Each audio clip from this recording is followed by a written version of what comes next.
Top quality और consistent performance के लिए सिर्फ सिल्वर पंप्स। टॉप क्वालिटी और कंसिस्टेंट परफॉर्मेंस के लिए सिर्फ सिल्वर पंप्स, नाम याद रखना। अहिल्यानगर महानगरपालिकेचा पिंपळगाव येथील जो तलाव आहे तो संपूर्ण कोरडाठाक झालेला आहे। एप्रिल महिना आता सुरू आहे आणि एप्रिल महिन्यातच हा संपूर्ण तलाव जो आहे तो त्याने तळ गाठलेला आहे आणि हा सगळा कोरडा झालेला आहे। बघतो की सगळ्या भेगा ज्या आहेत त्या दिसून येत आहे आणि त्यामुळे आता जे पशुपक्षी असतील, जे आजूबाजूची गावं असतील, त्यांची पाण्याची समस्या जी आहे ती आता निर्माण झालेली आहे। कुठेतरी शेतकऱ्यांनी अवैध पाणी उपसा जो आहे तो केल्याचं इथल्या जे आजूबाजूचे नागरिक आहे त्यांनी या ठिकाणी त्यांचं म्हणणं आहे। या संदर्भात आपल्यासोबत ग्रामपंचायत सदस्य देखील आहेत। काय सांगाल, काय नेमकं या ठिकाणी अडचण आहे? कारण पाणी काय आहे संपलेलं आहे?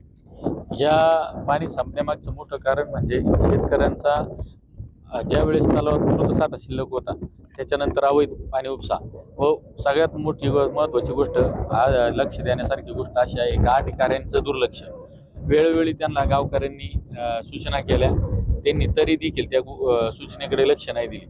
त्यांना निवेदनं देखील दिली पण त्यांनी लक्ष न दिल्यामुळे आज पिंपळगाव माळवी गावावर किंवा आसपासील जवळील गावांवर पाण्याचं दुर्भिक्ष्य संभवत आहे आणि आमच्या पिंपळगाव माळवी तलावात सगळ्यांचे पाण्याचे उद्भव आहेत पिण्याच्या पाण्याचे, तर ते सगळे कोरडे ठाक झालेले आहेत।